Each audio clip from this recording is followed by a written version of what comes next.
என் தமிழ் சொந்தங்களே, விவசாய நிலம் பார்த்தவுடன் கடந்து போயிடாதீங்க. நமது விவசாயிகள் எவ்வளோ கஷ்டப்பட்டு நமக்கு உணவு கொடுக்கிறார்கள் என்று சொல்கிறேன், கேளுங்கள். விவசாயம் மண்ணின் வாசனையோடு உலகிற்கு உணவளிக்கும் உன்னத தொழில் விவசாயி.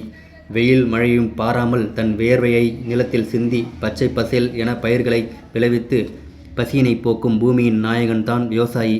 விவசாயமின்றி அன்னம் இல்லை. மண்ணை பண்படுத்தி விதை தூவி வேர்வை நீரூற்றி வளர்க்கும் பச்சை தங்கம்.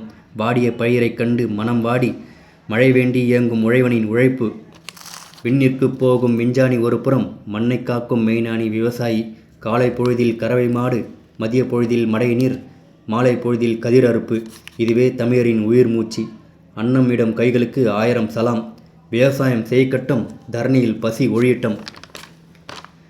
மண்ணின் விஞ்ஞானிகள் விண்ணிற்கு ஆராய்ச்சி செய்ய எத்தனை விஞ்ஞானிகள் இருந்தாலும் மண்ணை பண்படுத்த தெரிந்த விஞ்ஞானிகள் விவசாயிகளே. உயிர் ஆதாரம். உலக வாழ்வின் அடிப்படை ஆதாரம் விவசாயமே. இயற்கை வாயு மாடுகளை மகனாக நினைத்து இயற்கை முறையில் பயிர் செய்து காஞ்சி போன நிலத்தை பார்த்தும் கலங்காமல் உழைப்பவர்தான் விவசாயி. இதுதாங்க எங்கள் கிராமம். சொர்க்கமே என்றாலும் நம் ஊரை போல வருமா? எங்கள் ஊர் எந்த அளவுக்கு பார்த்தோன்னா இயற்கையான முறையில் பார்த்தோன்னா இருக்கிறது பாருங்கள். சுற்றி மரங்களும் காடுகளும் மலைகளும் என கண்ணை கவரும் பார்த்தோன்னா பயிர்களும் பாருங்கள் எந்த அளவுக்கு இருக்கிறது. இப்படிப்பட்ட நிலத்தை நாம் ஏன் விற்க வேண்டும் சொல்லுங்கள்?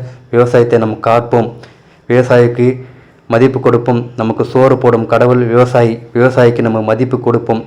அடுத்த தலைமுறைக்கு விவசாயத்தை கற்றுக் கொடுத்து அனுப்புங்கள். வாழ்க தமிழ்.